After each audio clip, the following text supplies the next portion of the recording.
This is Python's Paradise. This is your host, Greg Gilbert, aka the Python Hyena, straight out of Fredericton, New Brunswick, Canada, here on Canada Day, July 1st, 2022. Yes, folks, how I celebrating Canada Day in 2022? I'm talking to a lovely, beautiful, purple clad stunt woman slash actress.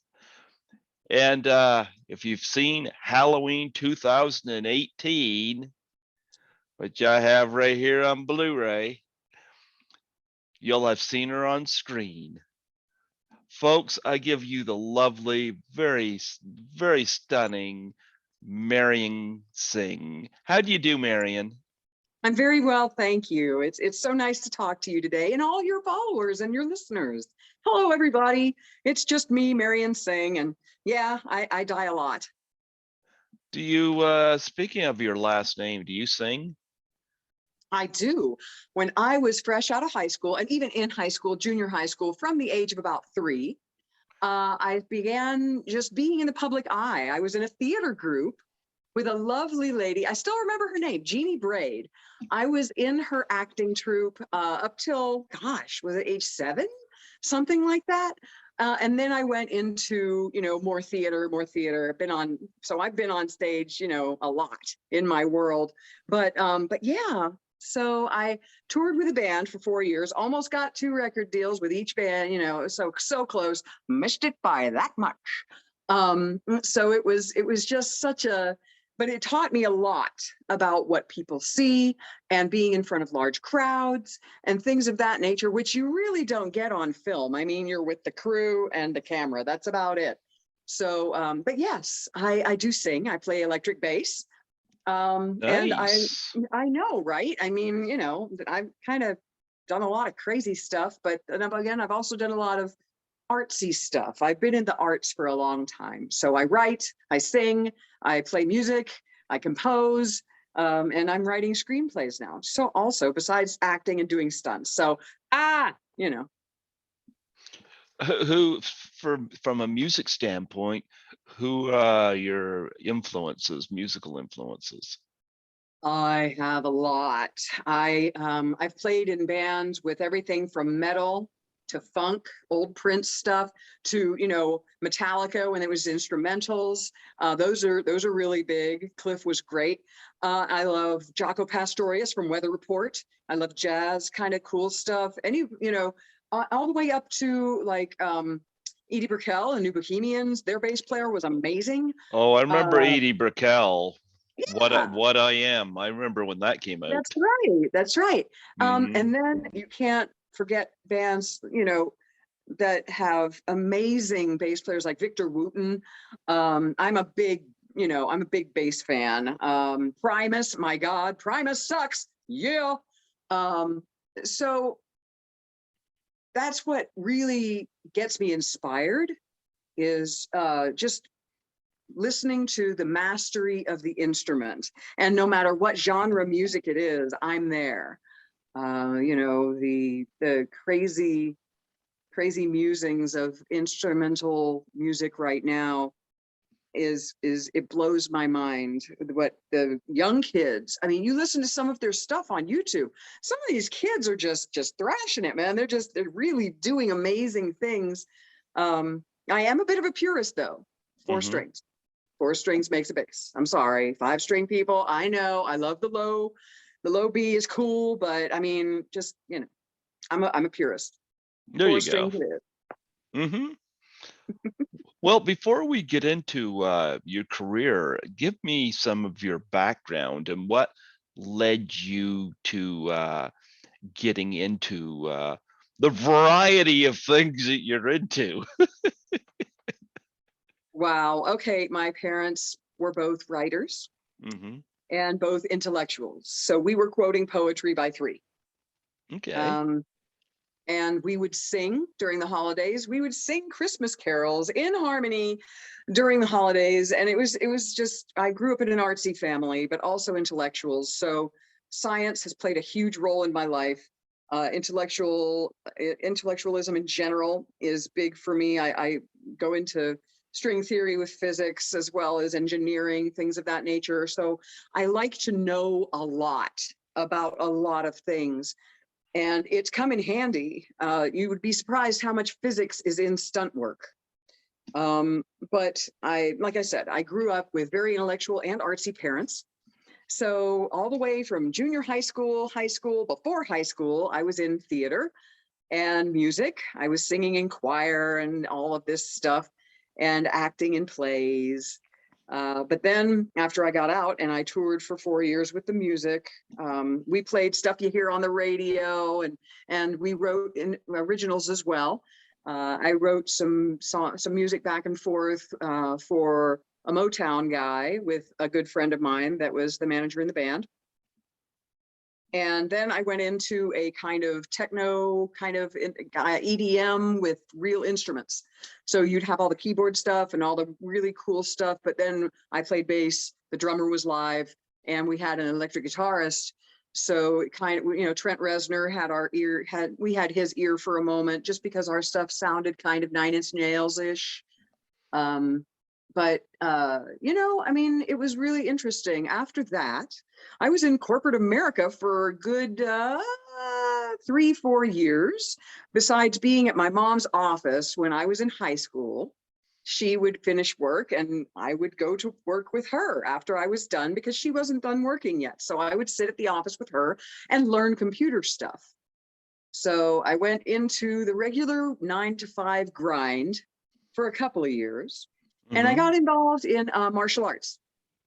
So I would never thought of doing martial arts. It really wasn't my it wasn't my thing. It wasn't my gig. I was kind of more of the, I don't know, working out, doing aerobics or whatever, kind of, doing the gym thing, and I went and I tried a class and I couldn't walk for 3 days after it. And I was hooked.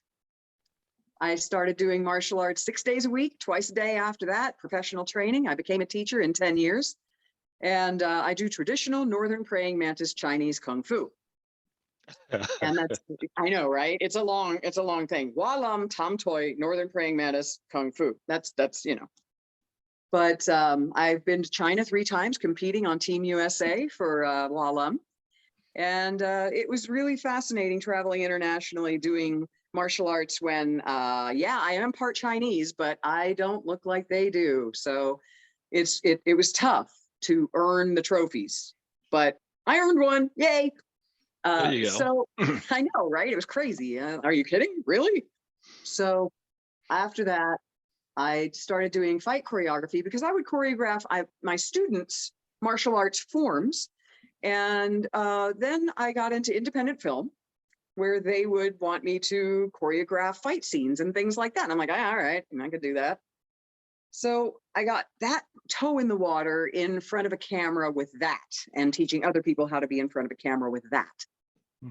I went to a simulcast of the Oscars for independent film, and they said, Atlanta's blowing up right now. And I was like, ooh, Atlanta?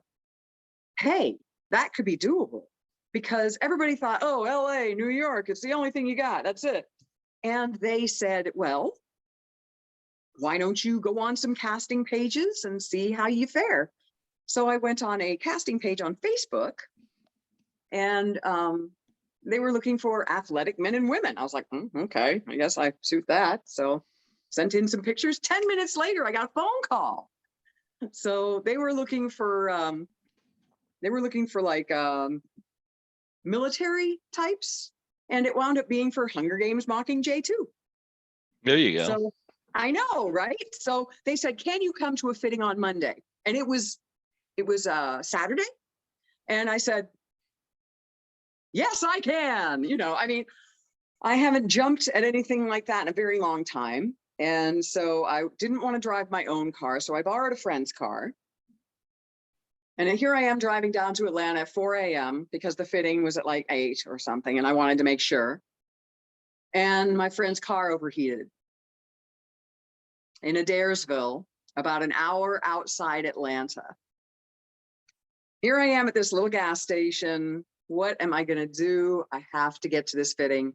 And there was this little lady playing bingo in the room next to where the store is.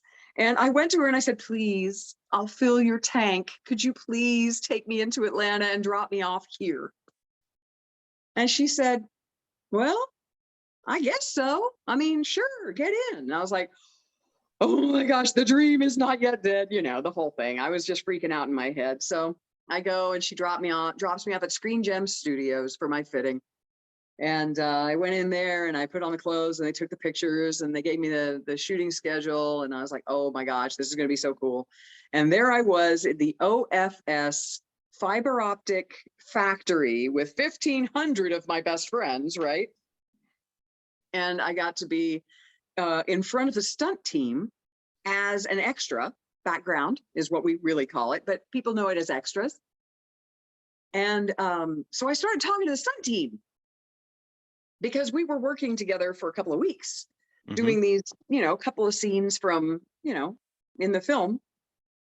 And that's kind of started things. And I was like, huh, you're a martial artist. I'm a martial artist. Martial artists can become stunt people. Okay, well, let's play with that. Got through that. You know, it was interesting. You start learning the ropes, learning the jargon and the lingo about, you know, what things mean and where you're supposed to be, where you're not. And they, that particular company, which was CL Casting, they're wonderful. And now it's Catherine Lock Casting. But she moves you on. If you're reliable and you show up when you say you're going to show up, they start using you in everything they do. So she said, well, this next one, you have to audition. And it's a boot camp audition. So I was like, oh, okay. So I knew a little bit about stuff because I hung out with some military folks.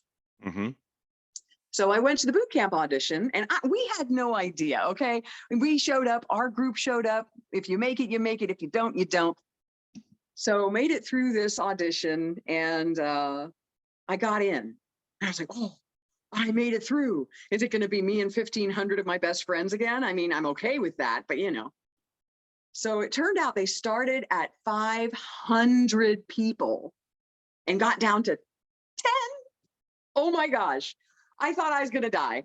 So it turned out that we were Eric's Core 10 protection detail for Erudite Dauntless in Insurgent, the sequel to Divergent, which is the second film.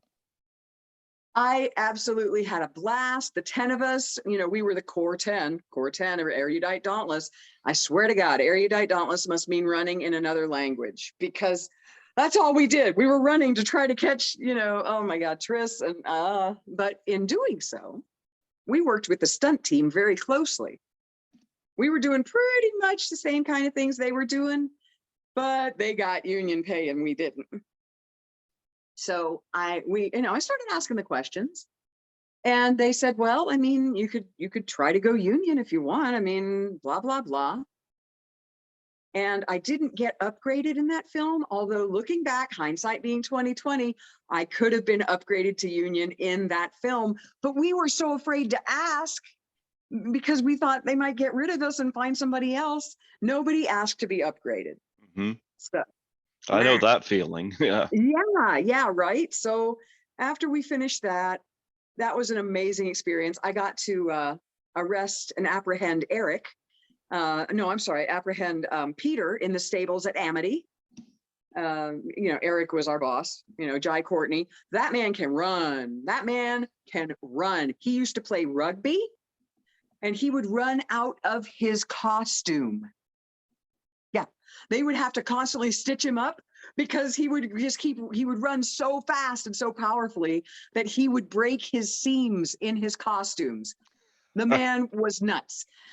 He would come up and as we were getting ready to do it for the umpteenth time, he was like, you all ready for a run? I was like, okay. You know, nobody could keep up with him. One of the CrossFit girls was close. But it was then that I realized if you run too quickly, the cameras only work at a certain frame rate and they won't be able to see you. Aha, you learn these little tricks and tips from the stunt people. Don't run too fast. Look like you're running fast, but run fast enough, only fast enough that you can keep the action going so that you look like you're running, but the camera can still get detail. Good lesson, right? Yep. So a couple of episodes of the originals, Vampire, I didn't make it into Vampire Diaries, but the originals and then Legacies. David Morizzo is an amazing stunt coordinator, and he had me on. Turns out we're Kung Fu cousins because his teacher learned from my grandmaster. So, hey, we're cousins. It's been crazy. It's been crazy. After that, I got on a couple of productions. I got my union card in October of 2015. And that allowed me to work for David in the originals and Legacies and a couple other things that I've done. But when I had no idea that I got this Halloween gig, I really didn't know. I was driving back from Atlanta, and I got a phone call in the dead zone. There are places where there's no cell phone coverage. And one of the phone call came through, and all I heard was, "Hey, this is Ron Hutchison, and we didn't know if you had availability for blah blah blah blah blah." And I was like, "Yes, sure." And he's like, "Oh, great." No.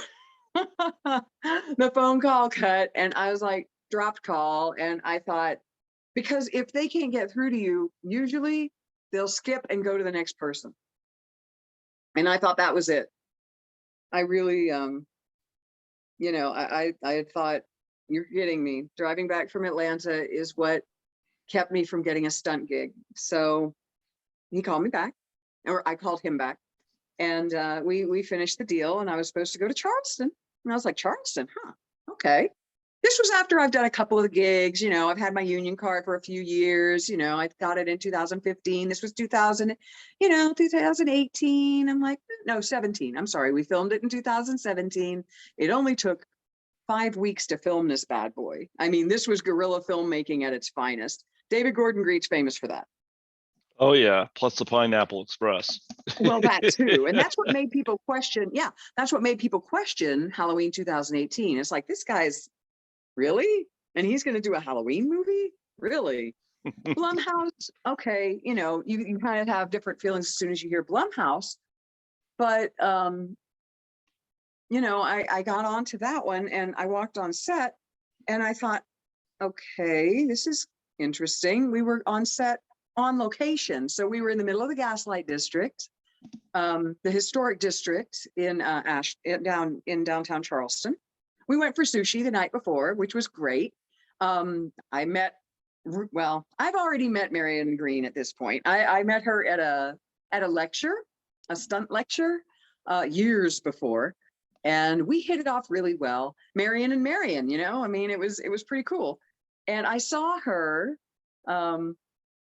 a little more recently, and we had a great conversation about being in Halloween together.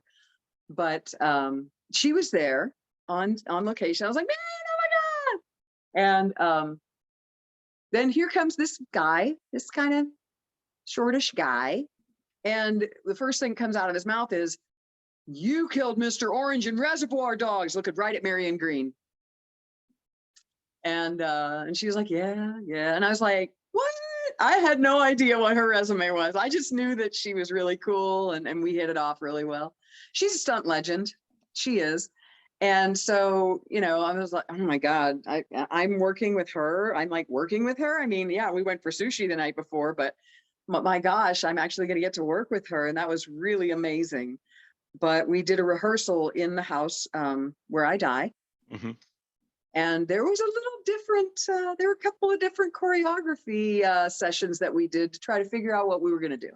So the one that wound up in the movie was not necessarily the one we were going to use, just to let you guys know. But, we ran through it, and,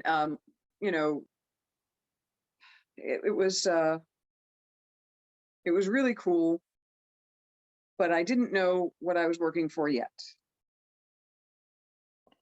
And when we were doing choreography, they were like, oh, but what about this? And he does that and does that. And then one, I think it was David Gordon Green that said, yeah, but that's a little too Michael.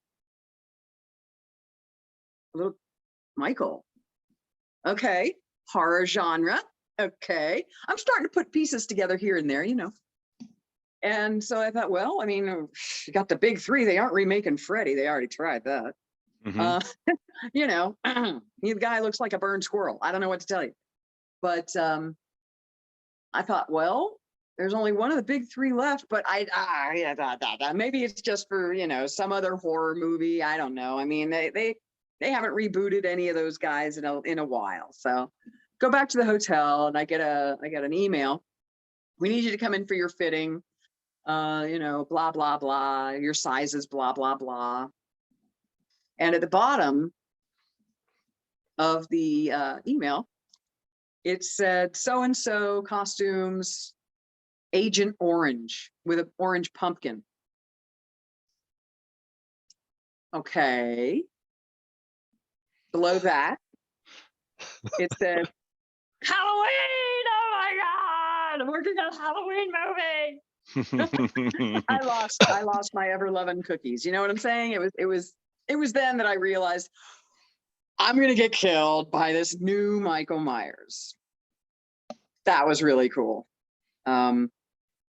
I just kind of sat with it for a minute. And the night that we filmed was freezing cold. And anytime anybody was not on their mark or didn't start on time, with the rest of everything going on, we had to start over.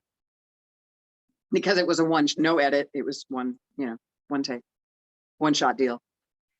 So that was really interesting to see something that had to be so orchestrated, and you had kids. So, you know, we rehearsed it 4 times and then we had 14 takes. And it was, you know, I keep thinking, well, why are we rehearsing so much? Are we still rehearsing? Nobody's saying these are real take coming up, real take coming up. So, you know, I try it this way, I try it that way. And, you know, I've got a blood, you know, gag coming up my clothes taped to me here. And I got this silicone thing attached here. And I got this bladder right here. And they got a little cut in the silicone so that when when they pump up the blood, you know. Mhm. And you know, like, they haven't hooked up the blood yet. What's going on? What are we doing? I don't have any, you know. Okay, well, I guess we're still rehearsing. And it just was really interesting because at the, you know, they started saying, oh, when you fall, don't move. And I was like, I won't. Okay, no problem. And it would still no blood hose, still no nothing. I'm thinking, where's that? Because this guy, I mean, you know, he's way up here and I'm way down here. And my head is right in his line of drive. I'm wearing the bun today just for you guys. Well, actually, I wear the bun all the time. It's kind of my thing. I Just because, know all about the bun. yeah, the bun thing, you know, I just wear it because my hair is 3 feet long. Yeah. And it's you got to keep it out of the way, you know. So Mhm. in Insurgent, they braided it. Here's a question. Are you ever who's the wrestler right now? There's a female wrestler. Oh, frig, what was her name? Yeah, I've watched a couple of those. There are several, but you know, it's a big decision. Hair down is because you know it's choreography, you know it's not real, and you know when to do the head flip so that your face is visible when you do the techniques and stuff like that. But with my hair being all one length, it's cousin it. I mean, you can't see through, you know. So martial arts taught me the more you can get your hair out of the way, the better. So the bun, I mean, it's even better than short hair because short hair gets in your face and the sweat drips off of it and blah, blah, blah. It's just not good. So it's been the bun. It's always Ah, been the bun. Bianca Belair. There, that's the name. Right on. I knew Yeah, it was either that or it was going to come to you at 4 a.m. and then I get a phone call and, you know, stuff like that. yeah. No, Bianca Belair's got like this braided ponytail that she uses as a weapon on her opponent. Yeah. I actually used mine. There was a little stunt short that we did. I had the braid and it was a yo-yo. So he'd go and I'd grind up around the braid, would go around, and then he'd throw me out and then I get pulled back like a yo-yo 3 times. He'd just pull me back and my arms and legs would go bleh, and then he'd pull me back in and bleh, and then, you know, but it was for comedy. It was a comedy stunt skit. But the hair, I have used it as a weapon a couple of times. Even if it's just a distraction, hair in the eyes, and then here I come, bam, stuff like that. Sorry. You know what? I could never keep my hair long. It's just, I tried and it's just so much work. How do you keep your hair? It's always up. No, but I mean like washing, conditioning, and all that sort of stuff. We're good. Okay. What I do, a little regimen thing, little hot tips for the long-haired ladies, or those who want to grow their hair long. Headbands in the beginning, because my hair used to be really short. When I first started martial arts, my hair was white because I was in the band and I dyed it every color known to man. So I have white hair, and I put it in I put it in a headband, and I do 2 ponytails. I call it the magic palm tree. I had one ponytail right here, and then I had another one in the back so that my hair wouldn't get in my way when I would train. So headbands in the beginning to get all the baby hairs and to get the hair back off your face while you go nuts trying to grow it out. And once you can get it into ponytail region, then you can do a series of ponytails from the top, middle, working your way back, one ponytail leading into the next ponytail, leading into the next ponytail, so that it's flat against your head. You never even have to think about it. And then once it gets that length, one ponytail in the back, or start the bun. Once you have this much length, you can put it in the bun and then forget about it. And when you actually go out and when you go out to the symphony or to a club or whatever, you can take the hair down and do a little braid where the hair would be in your face, do a braid or a ponytail in the back that's against your head, so it gets your hair out of your face. I would shampoo the roots only. Don't shampoo the ends. The ends are dead. You condition the ends, you shampoo the roots. And when you rinse out the shampoo, it goes across the length and just enough to wash whatever. I mean, especially if you've been around gunpowder and explosives and all that stuff and you're really, really filthy, then you do have to wash the entire length. But that makes it break because you're washing it and it's already brittle. If it's not brittle, good on you. But a lot of times it's still going to be brittle, ladies and gentlemen. So you still have to condition and use the hair protein stuff and all that. But wash the roots, condition the length, and you should be set. If you condition the roots, you're going to turn greasy really quickly. And that shows on camera and in life. I mean, come on, let's be realistic here. But yeah, so that's the secret to growing out your hair, folks. Tie it back as quickly as you can and don't let it down. And putting it in the bun, no contaminants, no UV. It stays pristine and you're good. There you go. Yeah. There you go. Well, what you talk about in your interview? Hair care. No. Hair care. Hair care. I love it. I love it. Usually I get the same questions all the time. So that one was refreshing. Actually, I had an actor on here, Eugene Robert Glazer, and we got he and his wife owned a whole lot of cats, and he got talking about how long it takes him to deal with the litter boxes every day. So the conversation before we got talking about anything was about the kind of litter box I got for my cat. The struggle is real. When you have more than one cat, the struggle is real. I would cat sit for friends sometimes, and that whole thing, it's a thing. It really is. Yeah. So I'm not home enough to have a pet. So I don't own any other life forms in my house because I'm not home, and I would be an irresponsible pet owner. Show up 5 minutes before I go to bed. Hey, how you doing? Good night. No, I'm not willing to do that. So I realize my limits, and I don't have any animals, but I grew up with both cats and dogs, and I love them both. Yeah. So conversations on here could go anywhere, I love it. Yeah. But you were talking about actually, before we go back to Halloween, I was going to say I've interviewed a few stunt performers on here. Yes. I've had Ted White on here, who most known as playing Jason in Friday the 13th, the final chapter. He's, I think, 96 years old now. I've had him on here twice. One of my favorite interviews I've done. That guy worked with John Wayne. He worked with Clark Gable. He worked with Lee Marvin. and often said he knew Marilyn Monroe when she was Norma Jean, you know. There you go. There you go. He was incredible. I've interviewed Dick Warlock, who was Michael Myers in Halloween 2. Yeah. Um, for the ladies, I've had Lisa Hoyle on here, who I'm still in touch with. Nice. Her, yeah, she, I know her best because I was looking for somebody to come on here for the anniversary of Fear and Loathing in Las Vegas. Ah. And she was involved in the trapeze scene, and you actually see her on screen during that scene, a close up where they have the fake baby and she goes like this with a smile, you know. Yeah. And she didn't know the film had an anniversary when I interviewed her, but I've had her on here a couple times, and I had her on here again with her boyfriend, Greg Anthony, who's also a stunt performer, and they met on one of the Pirates of the Caribbean movies.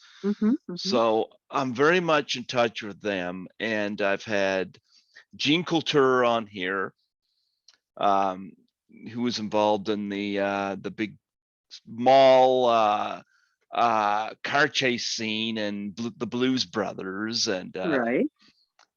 she had a very scary stunt in Cujo she talked about. And let me see what other stunt people. I've had a variety of stunt people on here though, and those ones come to mind that I've interviewed, and always a lot of fun, you know, to hear the stories. And yeah, and I do agree with Ted White. There should be an Academy Award for stunts. I do agree. You know, without action, what would films be? So, hold on. Hi, yeah. how you doing? Yeah, without action, where would films be? And it's and even the actors themselves have come out for us and have talked about it. But if it's forced, and if they're like, okay, fine, do we really want to go to a party we're not invited to? That's what a stunt coordinator told me. It was actually David Morozzo from the originals and Vampire Diaries, and he even did Alias, and he's done tons of stuff. But he said, you know, do you really want to go to a party you haven't been invited to, and that you were forced to invite you to? And it makes sense. So I hope that one day they will see the merit in what we do, because the old days of stunt people really kind of soured the well for us, because they were these crazy people that would do anything. And now it's a lot of science. And it's, like I said, it's a lot of physics. And to make sure that you can do a stunt, you know, if you can do it 50 times with no injuries, it's a stunt. If you can only do it once, it's an accident. So it's important to get that well in hand. And now I'm an assistant stunt coordinator myself. So well, how do you classify Jackie Chan? Because he's several stunts, several accidents. yeah, I've seen those. Yeah, the outtakes are horrifying. But that's Shaw Brothers, that's Golden Harvest, that's the Chinese martial arts thing. He was in Beijing Opera before he became a martial artist. So he's kind of a gymnast guy before any of that. He became a martial artist after several films. He decided to become a real martial artist. Because, you know, I mean, a lot of the martial artists started out as dancers, the females. So then you decide that you want more authentic looking movement, and you start studying under somebody that is more traditional in style instead of contemporary in style. There's a big difference between contemporary martial arts and traditional martial arts. A contemporary martial artist looks like they're doing gymnastics. They'll do the tumbling passes and the flips and all that cool stuff, the tricking, you know. But a traditional martial artist stays more grounded. They may do some jumping, spinning kicks and things like that, but it is a martial artist that does traditional martial arts can tell you what each of those techniques is for and how they are applied.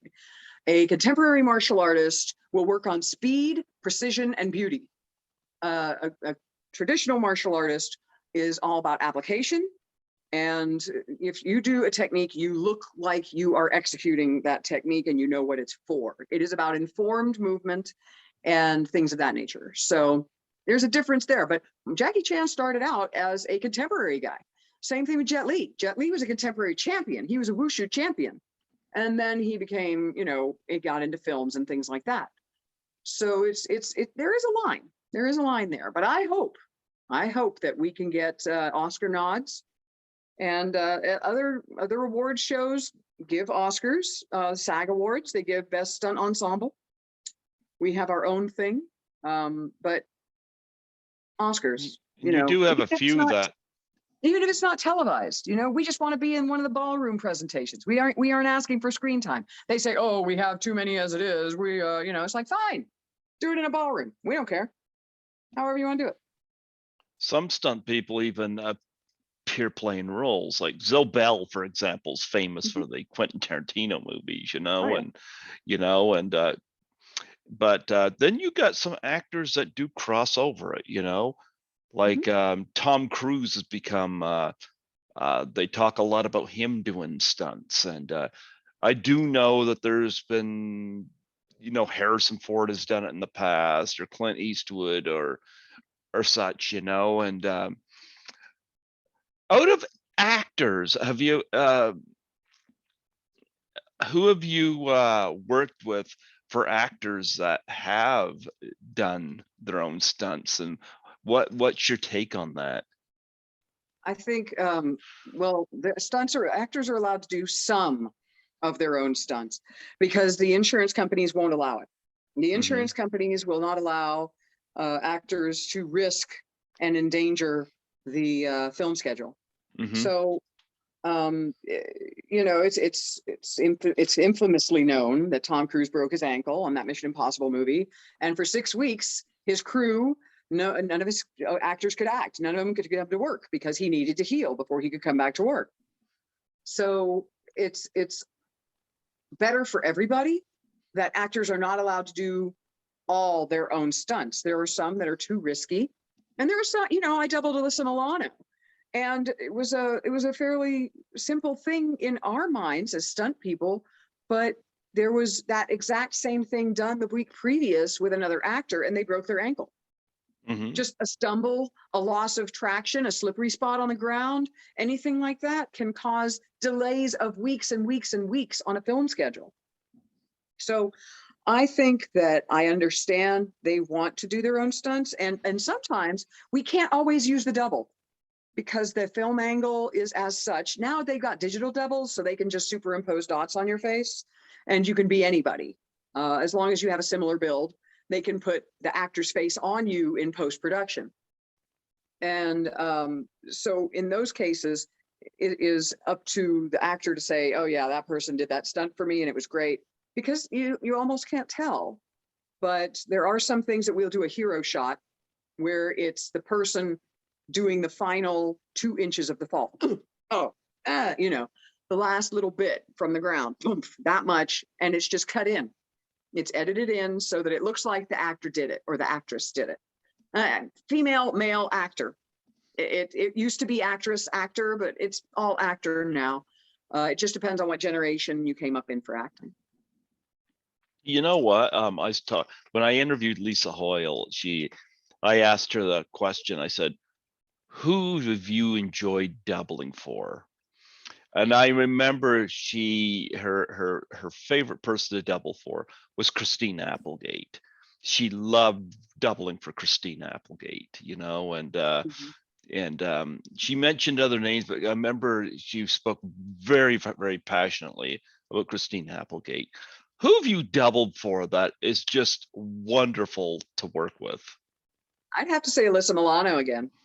I would have to say to her, because whereas actors are perceived very interestingly in the public eye, a lot of that is their publicists.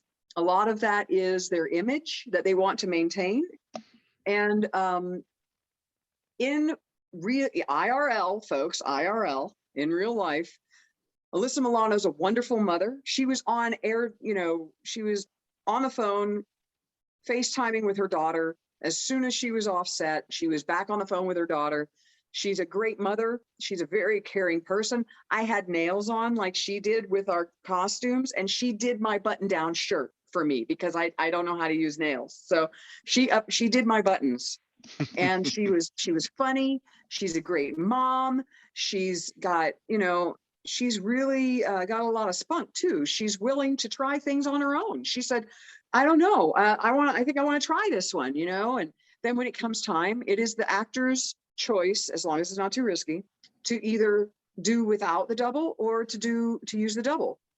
And it was, but it was great. She is a wonderful, wonderful, funny person, and I would be honored to double for her again. I really think she was a blast. There you go. That's awesome. Yeah. Let's go back to Halloween. Now, I would have been 6 years old when the original came out in 1978, and I love the original Halloween. It's one of my favorite horror films, and I've interviewed Sandy Johnson on here, who is Judith Myers. I can't say enough how much I love that woman. Sandy Johnson is awesome. She's a joy. I had her and her husband on here earlier this year because I was like, I need to hear what the cons are like for him, because he's a professor, so Yeah. to hear that story was pretty interesting, so anyway, there's ones I like and there's ones I dislike in this franchise, but Oh yeah. I love how Halloween 1 and 2, despite being filmed 3 years apart, they Of felt course. like they were done the same night, Yeah. Yeah. and I like Danielle Harris when they bring her in for Halloween 4. She's supposed to be at Frightmare in the Falls this fall, so I may be meeting her, Yeah. but anyway, after that, once they get to Halloween Resurrection, I'm kind of like, Oh, I know, honey. I know. Resurrection. I look at that the same way I look at Jason X. It's like, what Yeah. the heck happened? Yeah. Resurrection was a it was definitely a stain on the franchise, but some people love the cheesiness of it. Some people like that camp because you can't, after a certain point, it's just like when Freddy started going funny. Yeah. After a while, you just kind of gotta laugh at the nature of the movies themselves. I think that's what they were trying to do. They were trying to throw a little pop culture into it. They were trying to change the way it was seen to try to keep being able to do movies, even if they appeared over the top. It was like, yeah, that's the kind of movie it is. What do you want? But yeah, that was definitely tough. And people also rag off on the third a lot, because it where's Michael Myers? Where's Michael Myers? But did you know that's what Carpenter wanted? Carpenter wanted to have this, and I have a little theory that I told Dave McCrae. It's like, okay, they went through the TV, and what's to say that Michael Myers wasn't sitting in front of that TV and it sent the signal through, and now there are a bunch of copycats out there, and that's why Michael Myers seems like he never dies. He's back. Well, maybe he's not. Maybe it's another one of the people that saw the Shamrock. That's one of the things know. that got me with that film. I hated hearing that over and over and over and over. Shamrock. Oh, that's right. But I mean, Tom Atkins is pretty cool, though. Right. Especially when he gets done talking to his wife on the phone and says, "I'll be home," and then hangs up and then grabs a case of beer and goes off. Yeah. But you know what? I really enjoyed this. I gotta say, I had a lot of fun with this movie. There are some people out there that didn't care for it. I did. Here's my one criticism I would have. I think they should have kept, in terms of storyline, Halloween 1 and Halloween 2, and find Instead a of just the way. first one. Huh? Yeah. Instead of just the first one. Because when you get to Halloween Kills, Yeah. you got all this, everybody, this mob. Would they have done that for just the kills from the original Halloween? Because when they get to Halloween 2, you get a massacre at a hospital where a lot of people go. Right. And they're saying, well, yeah, but the brother sister angle. You know what? You could take care of that. Maybe some misinformation, blah, blah, blah, blah, blah. I think they could have corrected that. But Halloween 1 and 2 gel so well together. I would have went from Halloween 2. And they say, yeah, Michael Myers burned and blah, blah, blah. But look, look at all these serial killer movies. I don't think there's, look, Jason got hacked apart by Corey Feldman Right? and it's Right? still back. That's my point. That's my point. It's like, okay, you're willing to give Jason a pass. You're willing to give Freddie a pass. You're willing to give all these other guys a pass, but not Michael. I mean, come on. Anything can happen. And if he is, but the problem was that Carpenter said he was human with a supernatural twist. Mhm. He said that. So anything that happens to Michael, the shell deteriorates, even if the demon inside or the energy inside, the supernatural inside continues on. So at a certain point, you're going to run out of body parts, my friend. Yeah. But I gotta say, really enjoyed this. I saw this. How many times did I see this in the theater? Because I know I saw it here and I saw it in Toronto. When I go to Toronto, I hook up with an actress friend of mine, Lisa Langlois from class of 1984, because she invited me to my first con. So we have these little thing called scene points. When you go to the movie theater, you get so many points and you can get free movies. So I save those up for Toronto and I say, Lisa, let's go to some movies on me, you know? And we went to this in Toronto as well. but nonetheless, I really enjoyed this. And it really, I call it a safe re-entry mhm, for horror, for people that might not necessarily be horror fans, because really it's kind of like NCIS or, you know, one of those SVU episodes, because they don't go nuts with the gore, really. mhm, You know, so it's kind of a nice, for the diehard fans, I understand why they might not have liked it as much. There was a little too much humor, there was a little too much this, there was a little too much that. But for the person who's like, oh, I wouldn't watch a Halloween movie, it's like, no, no, no, this one's accessible, this one's doable. And they come out of it, okay, I'll watch the next one. Okay, okay. And I think it was a safe re-entry point. I really do. oh, so many great things in this too. Number one, I love that opening where they're on, like, looks like a chessboard uh um ground, you know, and all these mental patients, you know, and their Yeah. reaction and their reaction and their reaction. And I love that the guy's holding the mask off up, you know, and then it cuts to the theme music. um I also think it's pretty darn ballsy that they actually killed a kid in this movie, you know. Yes, yes, and that's one of the things. It's like, okay, but it's not what age they are. If you look back through the films, it's not what age they are. It's, are they an obstacle? Mm-hmm. If anything is an obstacle to Michael, he gets rid of it. Sorry, he needed the car. The kid was in the car.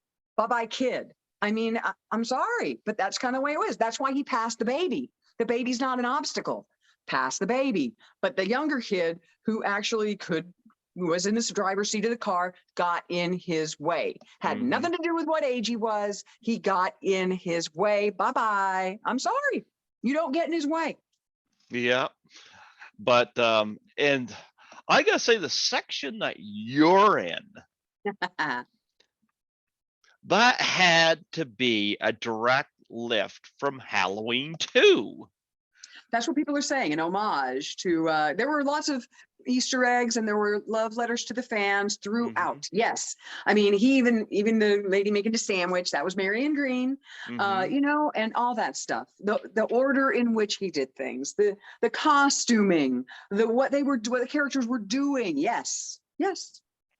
Yep. So Marion Green, I guess, was Mrs. Elrod, so to speak, except Elrod 2.0, that's what they're yeah, calling her.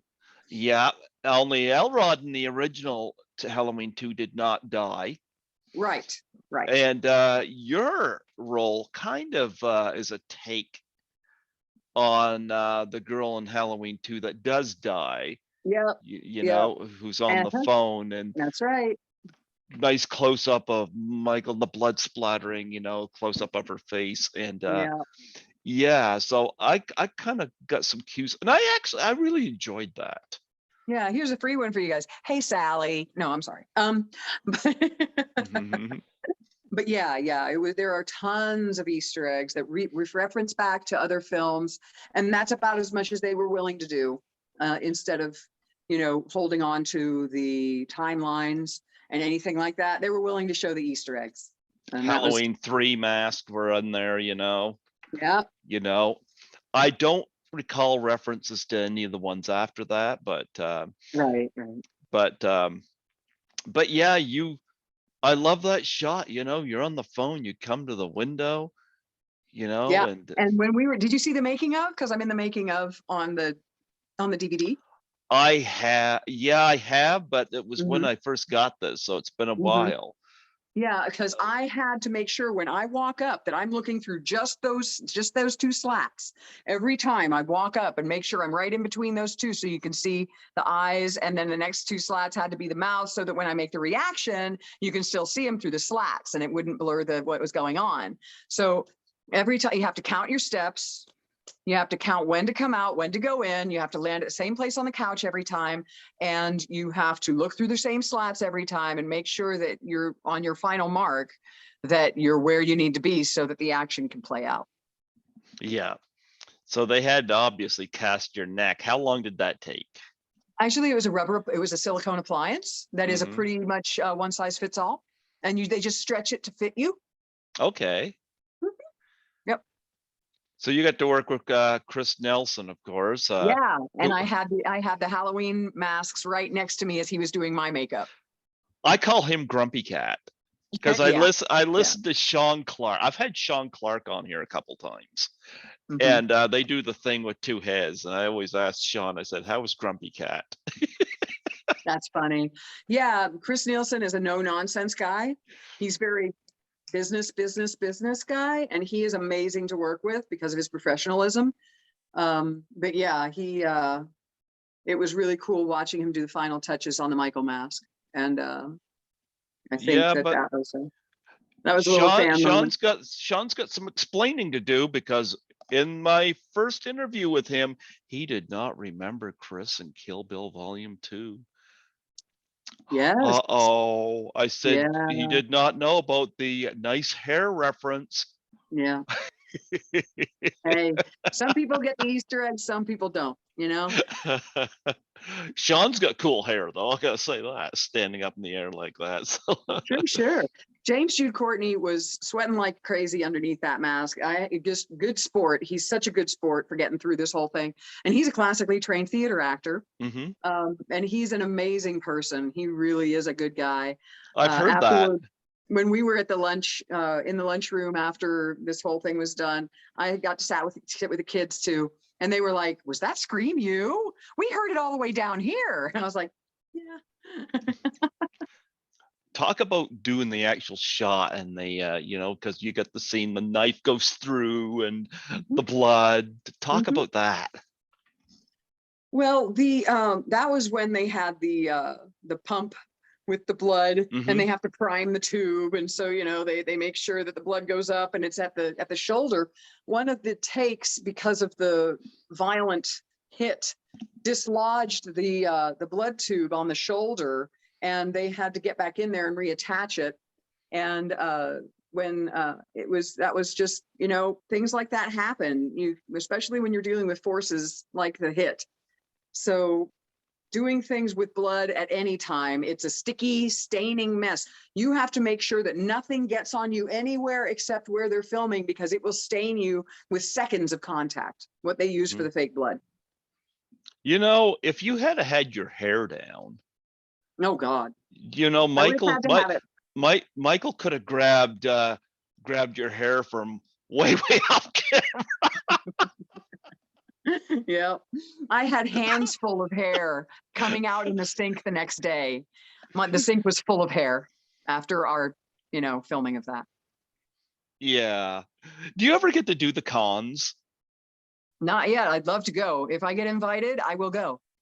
So Oh, guys, I hope get me you get invited. invited. Yeah. Get me invited. I have an appearances agent that would be more than happy to arrange whatever they want to do. So hey, guys, get me invited and I'll go. I'll talk to Chris Alexander from Horrorama, and I'll talk to James Ponce from Frightmare in the Falls. They're the two I go to in Toronto and Niagara Falls. I just I'd never traveled before. I'm going to be 50 a week from today. I Okay. had never traveled until 2017. That was Oh, when goodness. Lisa invited me to Toronto to assist her at her table at Horrorama 2017. And boy, what an experience that was.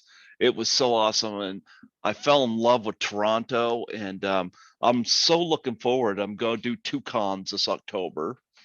So those 12 shifts at the hospital, money's going to be well Yes, saved, yes, yes. So no, I really, really enjoy the cons. So I hope you do get to do some, Yeah, that'd be great. Cause I know James Jude Courtney has done them, and Oh, Sean of Clark. course. Yeah. Oh, yeah. Yeah, I think people would want to meet you. Absolutely. I hope so. I'd love to meet them. I mean, I'm all about it. So get me in, guys. Get me in. Yep.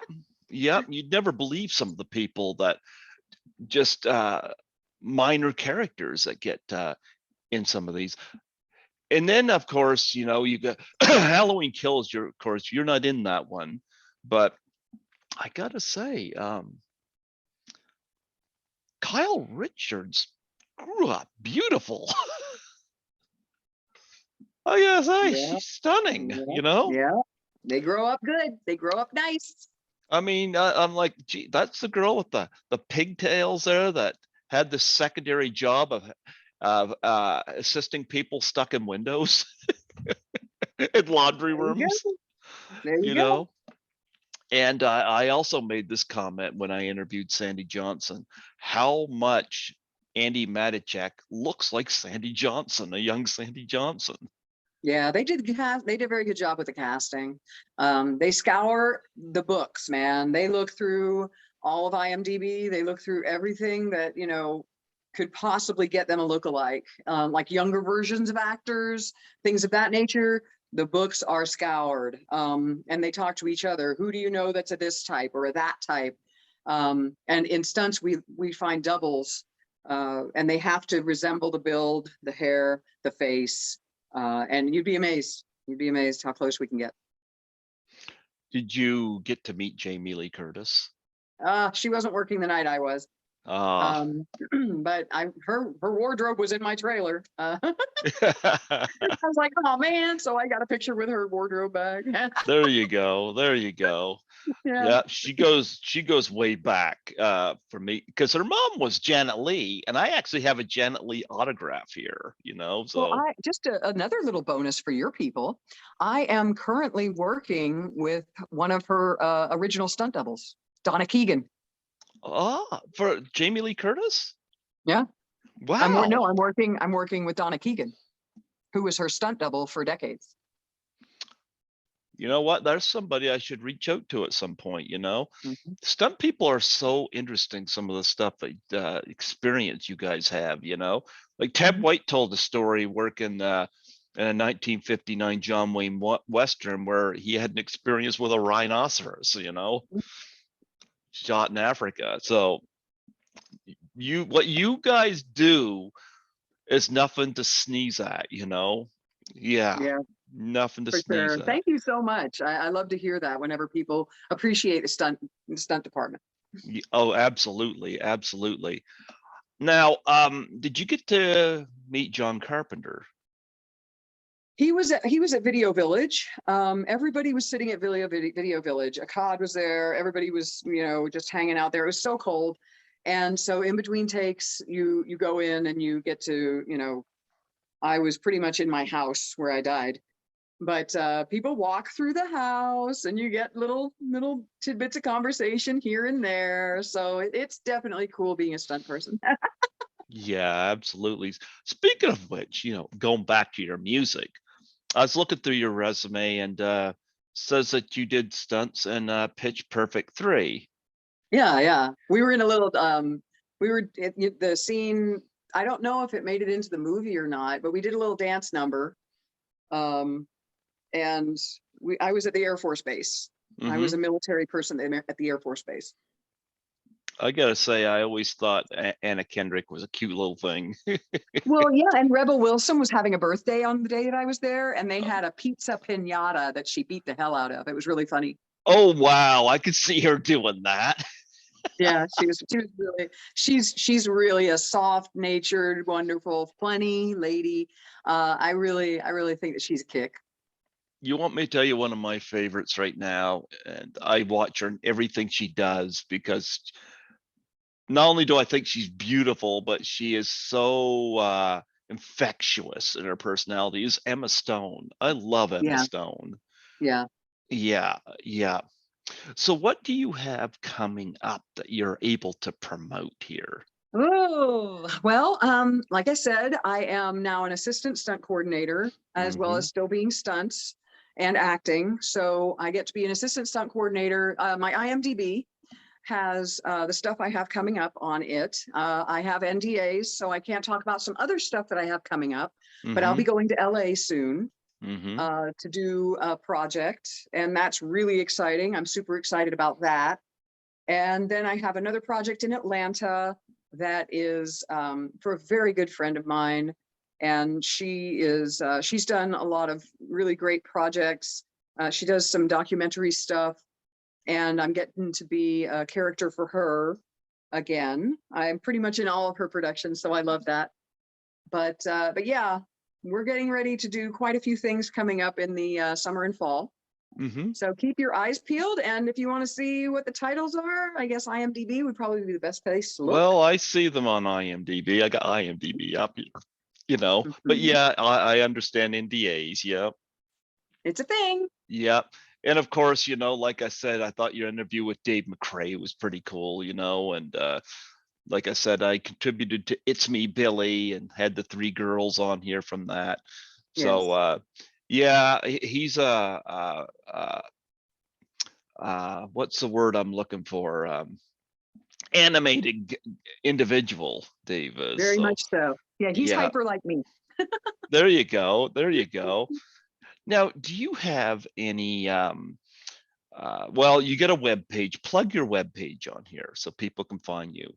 Yes, of course. MarianSing.com is a place where you can see, clips that I've done from, character studies, my stunt reel, some little acting reel things that I've got, as well as shots with several celebrities that I've worked with in the past, my content for my contact information for appearances and things like that. And then the services that I provide through Action ATL, which is character development, script analysis, acting coaching, dialect coaching, and just things like that, being creatures, creating creature movement and things of that nature. Everything else is Marian Sing. My YouTube is Marian Sing. My Facebook is Marian Sing. My Instagram is Marian Sing. I don't really do Twitter because, I'm pretty busy. So I can't really dip into that, but that's me. Everybody come and see me, say hey. I'm gonna have to subscribe to your YouTube because that's where my interviews generally go, is on a YouTube channel as well. Do you have any charities that you're passionate about that you want to plug on here? Well, right now I am looking at a couple of charities, but I haven't made any decisions yet. The most important thing is that they aren't as corporate, so that the CEOs don't get all the money, and then by the time whatever is left of your donation gets through, it's like 2 cents. So I am still researching. I'm still researching ones that are really good, but as soon as I get some, I will put it on my my social media. You know what? I got to throw this out to you because your personality just warrants me throwing this out. Uh-oh. I threw this to Sandy Johnson and she did this, and it was so funny because her husband was dressed up as Michael Myers for this. You remember the ice bucket challenge? Oh, sure. Yeah, I just lost my dad back in April to ALS after 8 years. I'm so sorry. Well, yeah, thank you. After the ice bucket challenge, one came out after we lost Robin Williams called the Yes. Doubtfire Face Challenge for Suicide and Depression Awareness. Mm-hmm. And I've always been an advocate because I knew what it was like growing up, feeling that kind of pressure. And the Doubtfire Face Challenge involved you videoing yourself. You take a pie in the face and you nominate 3 people. Mm. And I've had some of my guests do this. Sandy Johnson, like I said, her husband was dressed up as Michael Myers, and when she did this into the camera, and in return, I always donated to the charity of their choice. So for Mhm. Sandy Johnson, hers was Tunnels for Towers, which money goes to first responders from families from 9/11. You Mhm. know, and Yeah, I I love checked. that. I think Yeah. the 9/11 stuff is so important. The 9/11 fund for the first responders and the military who got their lungs crystallized basically with cement. Hmm. I'm all about those guys. There has to be more resources and put toward them for their medical needs because they were there for us. Now we need to be there for them. Hmm. So Sandy Veterans, did I'm big for one. veterans too. Yeah, Sandy did one. Nancy McLaughlin did one in front of props from Friday the 13th Part 6 Jason Lives. And actually Sandy Johnson nominated Nick Castle, PJ Souls, and Felissa Rose. Uh, Felissa Rose from Sleepaway Camp. And I actually met Felissa at Frightmare on the Falls, and I showed her Sandy's Doubtfire challenge. She just flipped and said, "I love this." She says, "I good. love Sandy," and Michael Levy from Terrifier, and I have few people in the wrestling community do it as well. Jenna Cannell is amazing from Terrifier. She's a really good friend of mine. And she's all about causes. And I should probably ask her what causes she believes in because we're aligned fairly similarly for causes. So I got that's I got to get Jenna Cannell on here because David Howard Thornton is going to be coming on here for a second time here soon. And mhm. I've had Michael Levy, who of course was the exterminator, on here. And Michael Levy did a Doubtfire challenge, but I've had a few of my guests do these, and some of them are pretty creative. But I thought I'd throw that out to you because you seem to have that personality, perky personality, and people in the business that you could nominate. I So appreciate that. Unfortunately, I am back to back busy starting like tomorrow. I don't know that I would have time, but if I do, I will try to figure something out. yeah, yeah. Well, I know you people in the stunt world are busy, but I love the fact you have time to wear purple. How Hey, cool. How life is cool is short. We're that? purple. Life is We're short. We're purple purple. We're purple. Absolutely. for You know sure. what, Marianne? I think they should bring you into the other Halloween movies. They should have just resurrected you. I die too publicly. I'm right there. Once you get burned on a set, you're kind of done. Didn't That's affect what they call Michael it. any. Well, I know, but he's supernatural, right? Why can't you be supernatural? Well, if they would have put a helmet on me and dressed me like a cop, I could have done something at least. That would have been fun. But yeah. Some people are saying, "Oh, come back as your twin and try to get revenge or whatever." It's like, I ain't the star, guys. I wish. Well, we got to get you at one of the cons. I'd love that. I would love that. Yeah. In fact, if I was you, I would probably connect with Sean Clark because he has a lot of the Halloween people that he books for the conventions. Hmm. So that's what I would do. I would approach him. So if you don't have his contact info, I could send you his email. Right on. Yep. Very cool. And you could because I know when I had him on, we had a nice conversation about Nev Campbell's nose freckles, and There you go. The famous freckles. yeah, yeah. Anyway, Marianne, it was such an honor to have you come on here today, and but I got 2 things before I let you go. Number one, what was the most challenging and difficult stunt you've ever done? Probably being pulled around an SUV by a werewolf in the season 3 finale of the originals. That took a couple of days of planning, and it was a 2-stage wire pull. That means they pull you this way, and then another group chimes in and they pull you this way. So that was probably the most challenging and the most fun. Okay, and glad you had fun. Okay. And secondly, before I let you go, would you mind doing a plug for my show?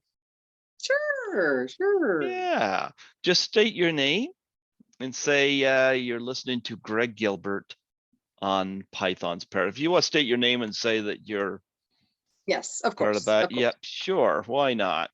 You Okay. ready? And it's Python's Paradise, was it? Python's Paradise. Yeah, Okay. I'm DJ Python. DJ. Okay, cool. Go for it. Hi, everybody. My name is Marian Sing from 2018. Sorry. Hi, everybody. My name is Marian Sing. I was in several things, but what you may know me best for is Halloween 2018. The bun's still here, folks. He didn't take it all.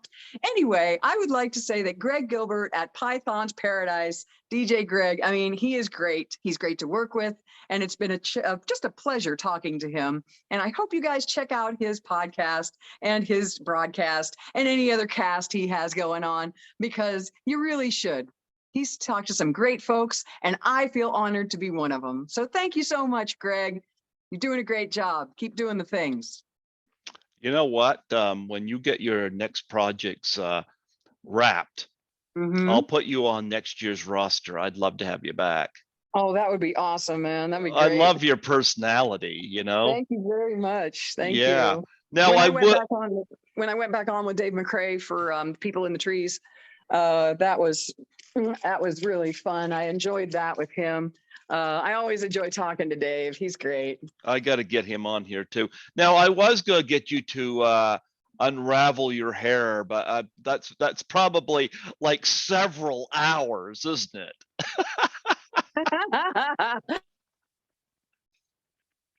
Oh, you froze.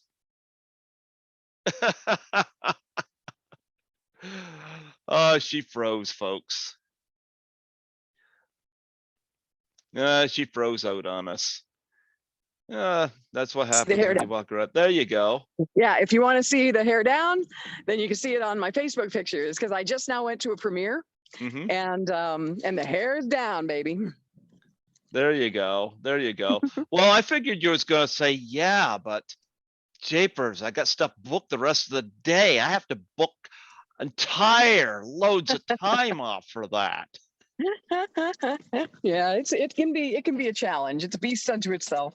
It's like Crystal Gale. Remember Crystal Gale? Oh yes. Yeah, I can sit on my hair. I can. Yeah, she had long hair. Don't ever cut it. If you can keep it that way and keep it, you know, healthy, I say keep it. I mean, that's what wigs are for. You know, when I go work on another gig or something like that, and they can put a wig on you when you double somebody, and it's perfect. Can't even tell. There you go. Yeah. Until the bun gets too big and starts that's another thing. You know, you got to do several things with that, but I get it. You know, it's I trim it every couple of years, just take the dead stuff off the ends, and everything seems to work pretty well. There you go. Well, yeah. Marian, I thank you so much for coming on here. You're a delightful individual, and I'm so glad to have you on here. I love it when I encounter people like you that just are so full of life and very fun. You strike me as somebody that'd be very fun on the set of a movie. No wonder Alyssa Milano liked working with you. Oh, thank you so much. You know, I try to be positive, because it doesn't do you any good to be any other way. In the end, you just got to be a person that other people you imagine you would want to hang out with, and then people will want to work with you. You know, that's kind of the long and short of it. I'm sorry to be talking to you in the car, but I have to get to my next appointment. So I was like, so you get the candid if you're inside the car shot, you know. Yeah, we know this will go too long if you happen to go into a dentist appointment and you're like, oh, you don't want to see me at the dentist. No. No. Well, thank you so much for coming on here today. I won't keep you any longer. You're a delightful person, and you know, pull some strings. Maybe we can get you into Halloween Ends. Hey, it's all unfortunately it's already wrapped too. I think, hasn't it? Probably. I don't know. Yeah, I think it's already wrapped because I knew some people that were in it. So, Well, they but gotta get Dan. I, They gotta get Danny McBride on screen and that. yeah, well, everybody makes a cameo just so they can get residuals because if you're working crew, you don't get residuals. Ah, well, you're going to get some residuals in. Oh yeah, I got residuals for Halloween 2018. It was really great. And I miss James Jude Courtney, man. I really miss him. I wish that we could go and have lunch again now that he's almost free of his obligations. There you go. Throwing that out to James Jude Courtney. That's Marian right. Sing wants to do lunch. And we're not talking fast food. That's Take right. Marian to someplace really nice. Well, I probably, it would be really fun to have like a Halloween kind of reunion. Absolutely, absolutely. Well, I'm not going to keep you any longer because I know you're driving, and I don't want to keep you distracted. But you know what? Thank you so much again. You're a lovely, wonderful person. I'm so glad I reached out to you. I'm glad you did too. I think this has been a joy, just truly a joy. And thank you for tolerating my driving because time doesn't stop for anyone, I guess. No, no. Oh, actually, this is just an addition to it. This is a cool visual for anybody who happens to watch this. So there you go. Oh, that's true. It's not just me sitting in front of the set, right? There you go. There you go. Yeah. On the road. On the road. On the road. Anyway, you take care. God bless you, and you keep yourself safe out there. Yeah, thank you very much. Same with you. I hope everybody has a blessed day. And this has just been a blessing to talk to you. Absolutely. Absolutely. Bye-bye. Have a wonderful day. Bye, everybody. Thanks for watching. Watch more. Absolutely. Bye-bye. See you.